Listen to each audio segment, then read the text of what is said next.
Hello everyone, संकलर में आप लोगों का बहुत बहुत स्वागत है। आज का अपना टॉपिक रहेगा राजस्थान में खनिज संसाधन।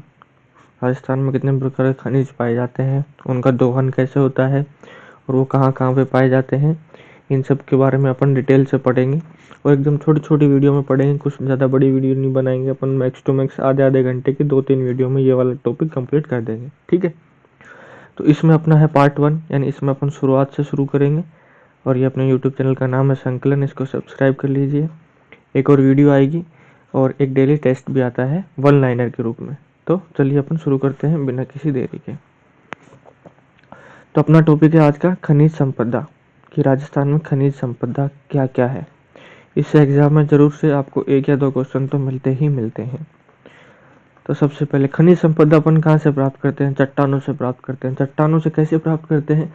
खनिज हमेशा ऐसे होते हैं जिनका दोहन खुद के निकाला जाता है, यानी खनिज ऐसे संसाधन होते हैं जिनका अपन दोहन करते हैं या निकालते हैं, तो वो निकाले जाते हैं जमीन के अंदर से। और जमीन के अंदर अपने पृथ्वी के अंदर क्या होती हैं? चट्टानें। तो इसका सबसे सीधा एग्जाम्पल है कि अपन चट्टानों से खनिजों को प्राप्त करते हैं, चट्टानों से प्राप्त होते हैं या प्राप्त करते हैं, ठीक है। ये आ गई चट्टानें। अब अगर अपन बात करें कि राजस्थान में कितने प्रकार की चट्टानें पाई जाती हैं या कौन कौन सी चट्टानें पाई जाती हैं, वो अगर अपन एक बार मैप बना लें तो एकदम सबको अच्छे से समझ में आ जाएगा। तो अपन सबसे पहले मैप बनाते हैं राजस्थान का, ठीक है। मैपिंग अपना थोड़ा सा ऐसा ही हल्का फुल्का सा।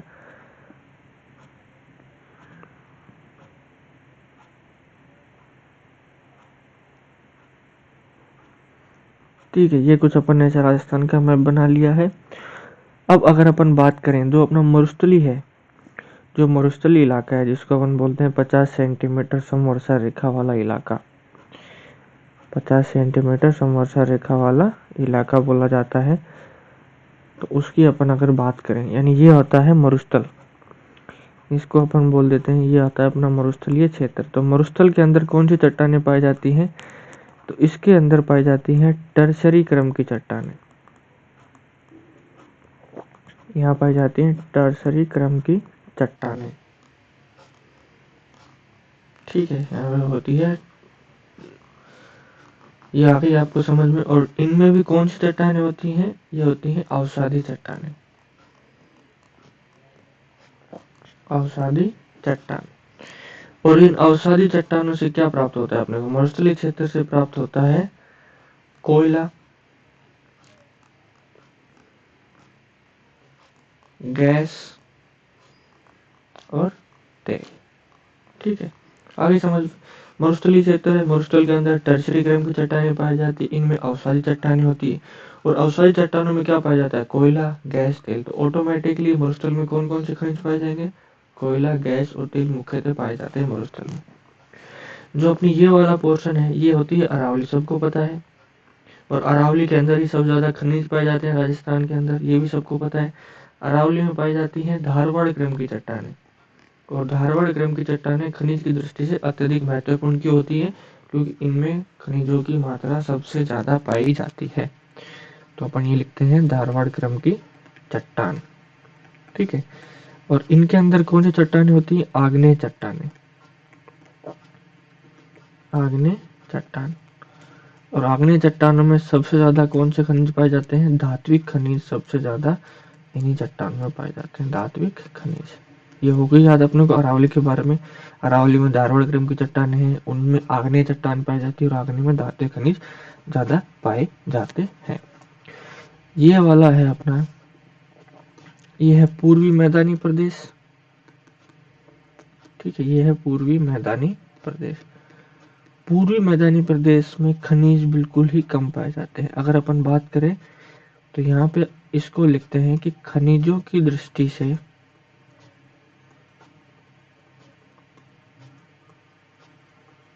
खनिजों की दृष्टि से कमजोर भौतिक प्रदेश या कमजोर प्रदेश, कमजोर प्रदेश, खनिजों की दृष्टि से कमजोर प्रदेश कौन सा है? ये वाला पूर्वी मैदानी प्रदेश। ये हाड़ौती का पठार है, ये अपना हाड़ौती का पठार है, हाड़ौती प्रदेश बोलते हैं। इसमें कौन से खनिज पाए जाते हैं? ये किसका हिस्सा है? ये अपने सबसे पहले अपन लिखते हैं ये दक्कन ट्रैप प्लस विंध्यन कगार का हिस्सा है। हाड़ौती का पठार, विंध्यन कगार। इसमें चट्टानों में, इन चट्टानों में पाए जाते हैं एल्यूमिनियम। ठीक है, इन वाली चट्टानों में जो ये दक्कन वाली और विंध्यन कगार वाली चट्टानें हैं, इसके अंदर तो पाया जाता है एल्यूमिनियम। और एक प्रकार की चट्टान और पाई जाती है इसके अंदर, वो होती है बेसाल्ट चट्टान। होती है बेसाल्ट चट्टान, उनसे पाया जाता है बलुआ पत्थर। ठीक है, इनसे मिलता है अपने को बलुआ पत्थर। अब अगर अपन बात करते हैं, ये तो अपन ने देख लिया मोटे मोटे, एकदम एकदम क्या बोलते हैं उसको, मोटा मोटा अपन ने एक बार देख लिया कि कौन से खनिज कहाँ पाए जाते हैं, किस क्रम की चट्टान में पाए जाते हैं, और राजस्थान के कौन से भौतिक प्रदेश के अंदर पाए जाते हैं। अब अपन बात करते हैं खनिजों के प्रकार। खनिजों के मुख्यतः दो प्रकार होते हैं। अपन लिखते हैं खनिजों के प्रकार। खनिजों के प्रकार, और खनिजों के मुख्यतः दो प्रकार होते हैं, धात्विक खनिज और अधात्विक खनिज। सबसे पहले अपन लिखते हैं धात्विक खनिज,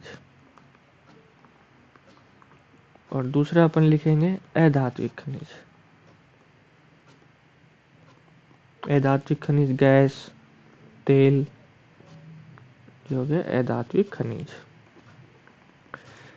ठीक है, और धात्विक खनिजों में जैसे अपन बात करें, धात्विक खनिजों में आ जाता है लौह खनिज पाए जाते हैं, एल्यूमिनियम, लोहा, अलोह खनिज भी पाए जाते हैं, और आणविक खनिज भी पाए जाते हैं। आणविक यानी जो परमाणु संयंत्र चलते हैं जिनसे, वो सब आणविक खनिजों में आते हैं। और अधात्विक में गैस, कोयला, ये सब पाए जाते हैं। अब अगर हम बात करते हैं कि राजस्थान का कौन कौन से खनिजों पे एकाधिकार है, या फिर एकाधिकार का मतलब क्या होता है, अपन बात करते हैं अब एकाधिकार की। ये एक टर्म है, इस टर्म के बारे में जानते हैं तो इसका हो जाएगा वे खनिज जिनको विक्रय करने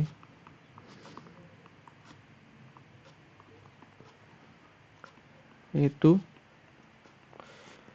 उससे संबंधित शर्तें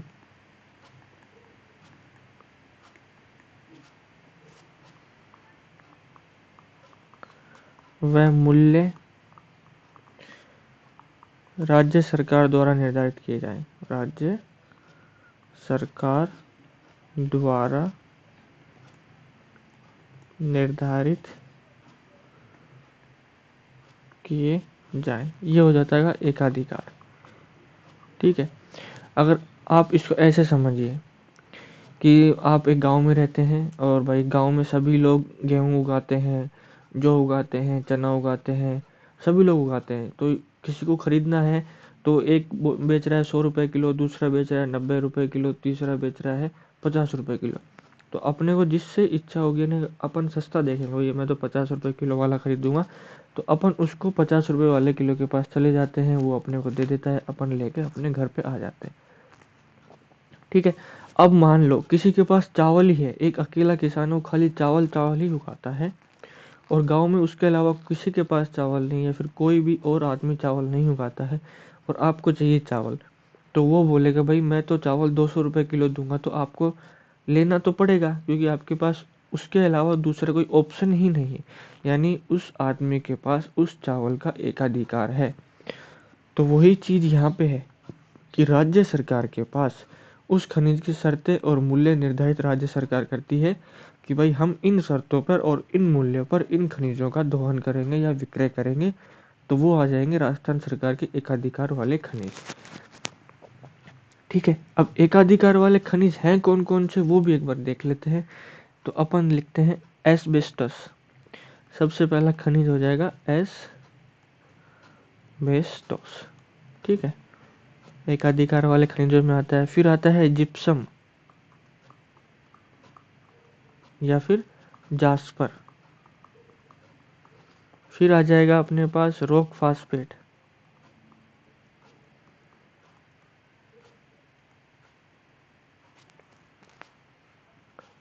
फिर आ जाएगा इमारती पत्थर।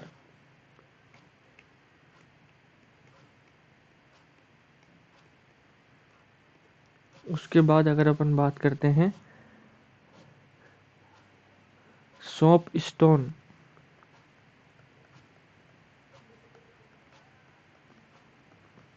फिर आ जाएगा कोटा स्टोन,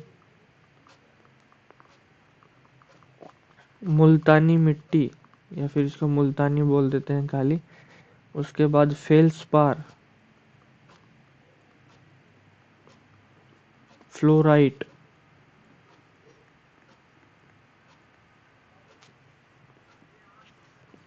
सीसा जस्ता,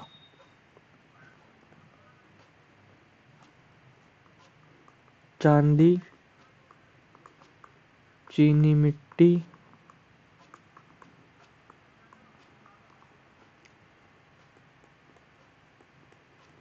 बोलिस्टोनाइट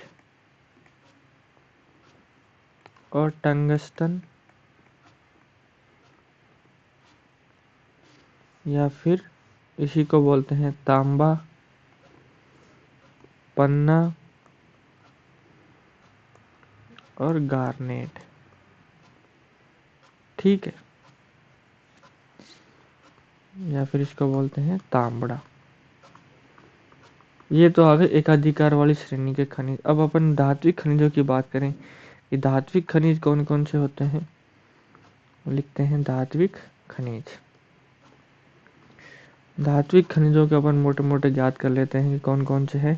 तो सबसे पहले हो जाएगा एल्यूमिनियम,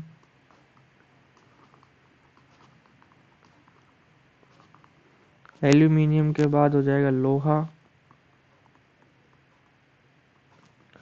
लोहा के बाद हो जाएगा मैग्नीज, और मैग्नीज के बाद हो जाएगा सीसा जस्ता। ठीक है, धात्विक खनिज आ गए।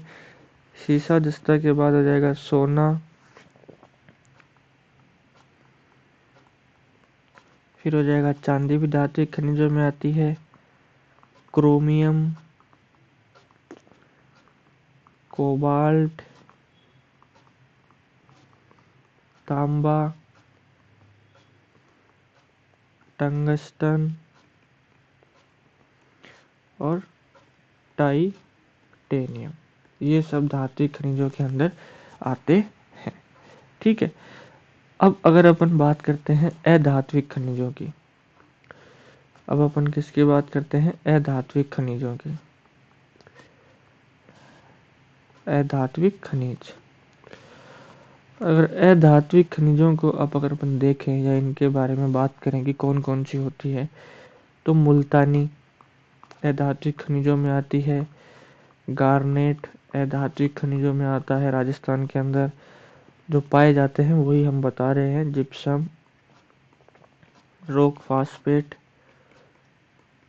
ठीक है, एकदम शॉर्ट एंड स्वीट पढ़ाएंगे, ज़्यादा फालतू बकवास नहीं करनी है, ज़्यादा लिखवाना नहीं है। आ जाएगा संगमरमर, संगमरमर भी अधात्विक खनिजों में आता है, फिरोज, अब्रक।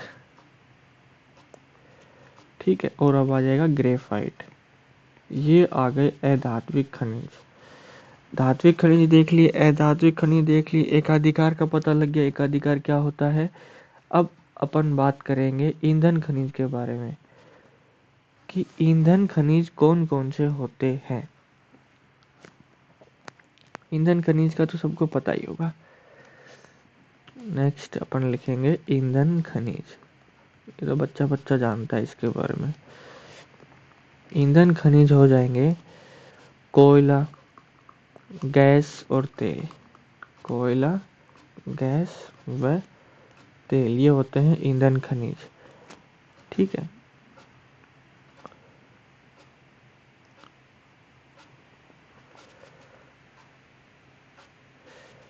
अब अपन बात करते हैं कि जो धात्विक खनिज होते हैं, ये तो हो गए मोटे मोटे खनिज। अब धात्विक खनिजों के भी प्रकार देखते हैं अपन। यहाँ पे लिखते हैं कि जो धात्विक खनिज होते हैं उनके प्रकार, यानी धात्विक खनिजों के 3 प्रकार पाए जाते हैं मोटे मोटे।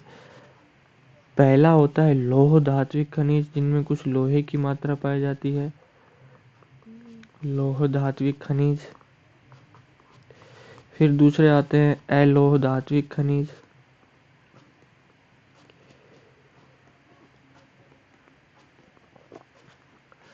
और तीसरा अपना होता है आणविक खनिज। ये सब आ गए धात्विक खनिजों के अंदर। ठीक है, अब अपन बात करते हैं इसकी, यानी लौह धात्विक खनिज के अंदर कौन कौन से खनिज पाए जाते हैं। तो इसके अंदर पाया जाता है टंगस्टन, टंगस्टन, फिर हो जाएगा टाइटेनियम, टाइटेनियम, उसके बाद हो जाएगा कोबाल्ट, फिर हो जाएगा क्रोमाइट, और उसके बाद आ जाएगा मैग्नीज और निकल। ये होते हैं लौह धात्विक खनिज। ठीक है, ये होते हैं लौह धात्विक खनिज। अब अपन बात करते हैं जो अलोह धात्विक खनिज होते हैं, ये कौन कौन से होते हैं, इनकी बात कर लेते हैं। अलोह धात्विक में इसके अंदर आ जाएगा सोना, चांदी, सीसा जस्ता, प्लेटिनम और तांबा, टिन, बॉक्साइट और एल्यूमिनियम, एल्यूमिनियम और एक और रह गया अपना पारा। ये आते हैं अलोह धात्विक खनिजों में। अब अपन बात करते हैं आणविक खनिजों की। आणविक खनिजों में कौन कौन से आते हैं। आणविक खनिज आ गए यूरेनियम, यूरेनियम के बाद आ गया बेरिलियम, बेरिलियम के बाद आ गया थोरियम, और थोरियम के बाद अपना आएगा चौथा लिथियम। ये अपन ने पढ़ लिया है राजस्थान का खनिजों का मोटा मोटा वर्गीकरण।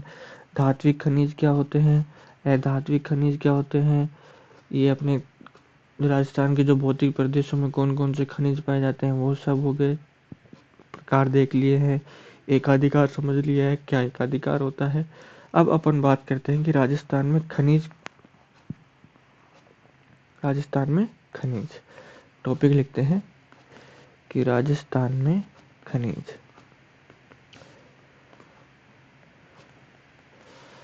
राजस्थान में खनिजों की बात करें तो अपन लिखते हैं सबसे पहले कि विविधता की दृष्टि से राजस्थान का पहला नंबर, यानी खनिज राजस्थान में बहुत प्रकार के खनिज पाए जाते हैं, सबसे ज़्यादा प्रकार के खनिज पाए जाते हैं भारत के अंदर। तो विविधता की दृष्टि से, यानी विविधता की दृष्टि से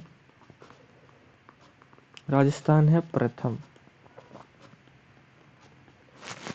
भंडारण की दृष्टि में अब अपन बात करते हैं कि भंडारण, राजस्थान में खनिजों का भंडारण कितना है। तो भंडारण की दृष्टि से राजस्थान का स्थान है द्वितीय। तो प्रथम की बात करते हैं कि प्रथम स्थान किसका है। तो भंडारण की दृष्टि से प्रथम स्थान है झारखंड का।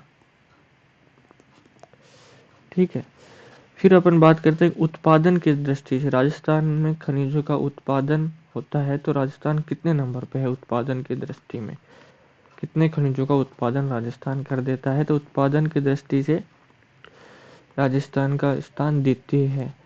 पहला स्थान किसका है। तो भारत के अंदर प्रथम स्थान आ जाएगा उत्पादन की दृष्टि से झारखंड का।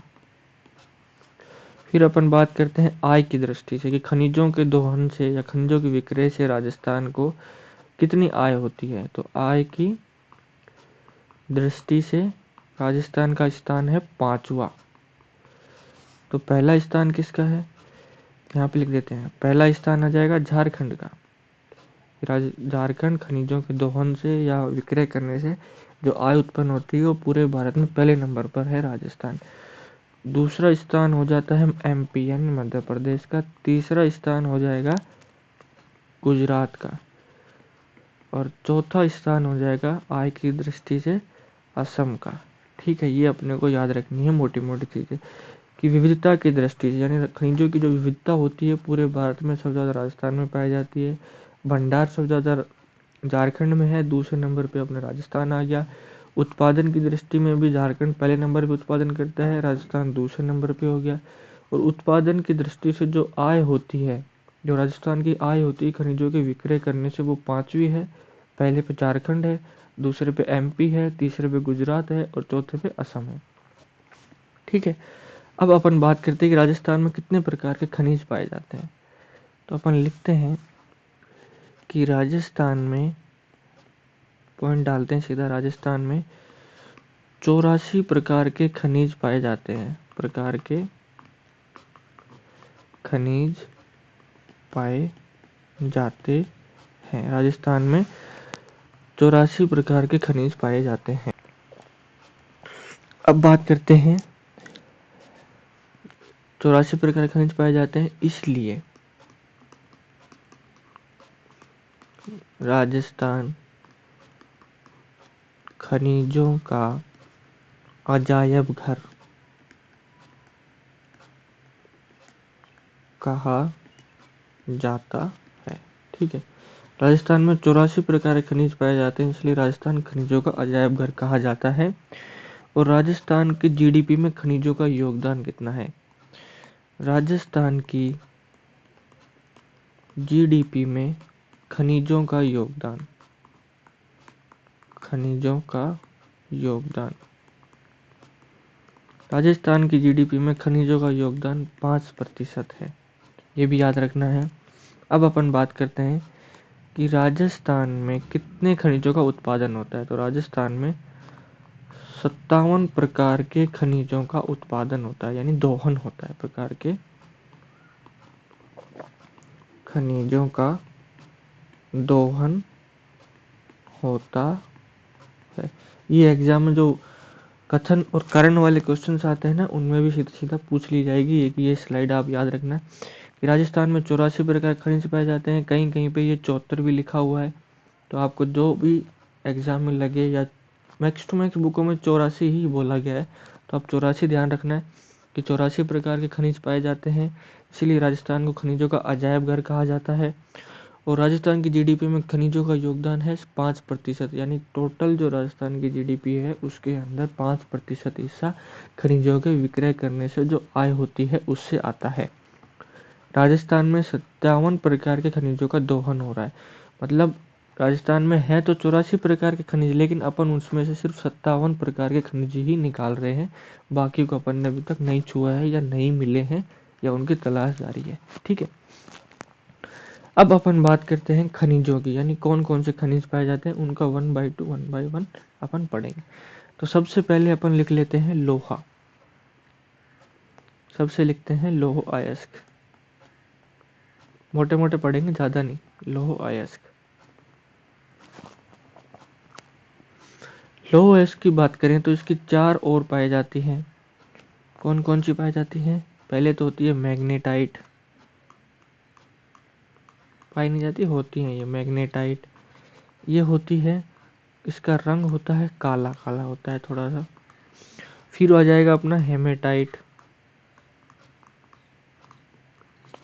ये थोड़ा सा लाल प्रकार का होता है। फिर आ जाएगा लिमोनाइट। लिमोनाइट का कलर होता है थोड़ा जल योजित लोहा, यानी इसके अंदर हल्का सा ये पीला मान लो, हल्का पीला, हल्का पीला।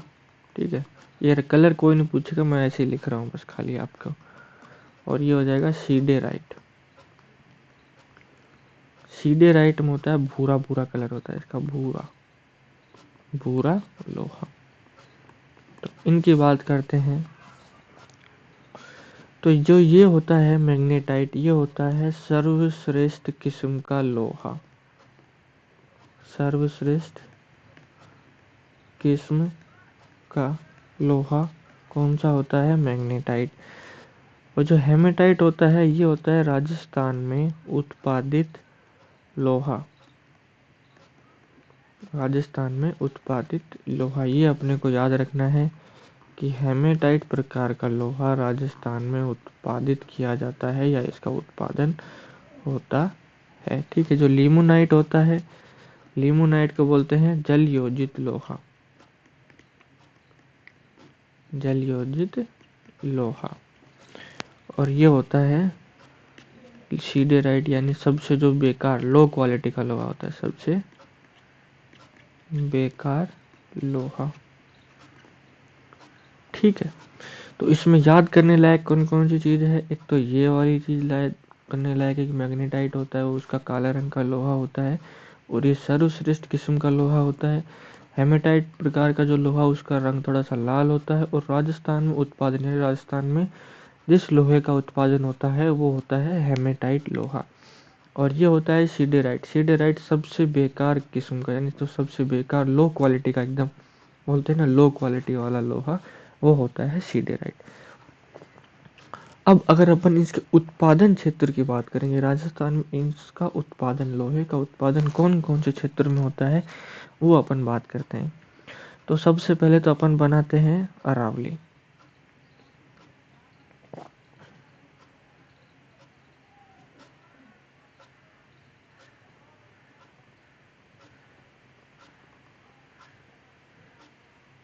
ठीक है, ये कुछ हो गई ऐसी अरावली। अब इधर लिख देते हैं उत्पादित क्षेत्र कि लोहा राजस्थान में कहाँ कहाँ पाया जाता है।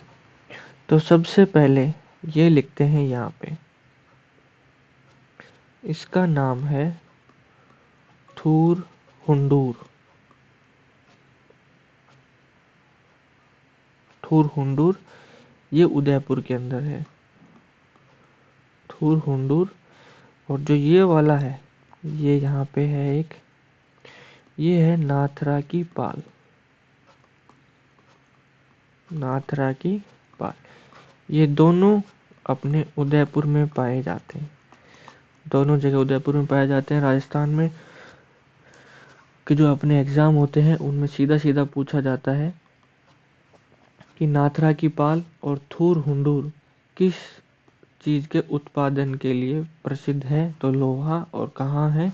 उदयपुर के अंदर। ठीक है, और इसके बारे में एक चीज और लिखते हैं, जो ये नाथरा की पाल है, ये नाथरा की पाल जो उदयपुर में है, यहाँ पे लिखेंगे सर्वाधिक भंडार है। यहाँ पे है सर्वाधिक लोहे का भंडार राजस्थान में नाथरा की पाल में है। तो ये लिख दिया अपन ने यहाँ पे सर्वाधिक भंडार। ठीक है, अब अपन बात करते हैं इस जगह की, थोड़ी सी ये वाली जगह। इसका नाम है मोरीजा बानोल। और मोरीजा बानोल ये अपने जयपुर के अंदर है। मोरीजा बानोल जयपुर के अंदर है और यहाँ पे लिखेंगे सर्वाधिक उत्पादन। ये हो जाएगा सर्वाधिक उत्पादन। ठीक है, फिर अपन बात करते हैं थोड़ा सा ऊपर, यानी यहाँ पे जो ये है नीमला रायसेला। ये है दौसा के अंदर। और एक और बच गया है, अब ये हो जाएगा डाबला। इस तरफ लिख देते हैं, ये है डाबला और ये अपना झुंझुनू में है। ठीक है, अब याद करते हैं। मोरीजा बानोल जयपुर में है, यहाँ पे लोहे का सर्वाधिक उत्पादन होता है राजस्थान में। और जो नाथरा की पाल है वहाँ पे सर्वाधिक भंडार है उदयपुर के। नीमला बानोल, मोरीजा बानोल, नीमला रायसेला दौसा में है, मोरीजा बानोल जयपुर में है, नाथरा की पाल उदयपुर में है और थूर हुंडूर भी उदयपुर के अंदर है। डाबला झुंझुनू में है, नाथरा की पाल उदयपुर में है, वहाँ पे सर्वाधिक भंडार है। मोरीजा बानोल जयपुर में है, जहाँ पे सर्वाधिक उत्पादन होता है। ठीक है, ये आप लोगों को एकदम अच्छे से याद हो गया होगा। अब अगर अपन आगे की बात करते हैं, आगे भी तो और भी खनिज बचे हुए हैं ना, वो भी अपन बात करेंगे अभी इसी वीडियो में, या फिर उसको अपन नेक्स्ट वीडियो के लिए छोड़ देते हैं। ठीक है, ये वीडियो आज के लिए काफ़ी है, आधे घंटे की वीडियो हो गई होगी, तो आज के लिए अपन इतना ही रखते हैं। इसके बाद के जो भी खनिज बचते हैं अपन, जो थोड़े बहुत बचते हैं, वो अपन नेक्स्ट वीडियो के अंदर करेंगे। जहाँ तक वीडियो देखने के लिए आप सभी का धन्यवाद। ये अपना टेलीग्राम चैनल का लिंक है, इसको भी ज्वाइन कर लेना। वीडियो की पीडीएफ भी यहीं पे मिलेगी, और अगर वीडियो का नोटिफिकेशन नहीं आता है तो यहाँ से आपको लिंक भी मिलेगा। और यहाँ तक देखने के लिए आप लोगों का बहुत बहुत धन्यवाद। अगर वीडियो अच्छी लगी हो तो लाइक करना, शेयर करना और चैनल को सब्सक्राइब भी करना है। ठीक है।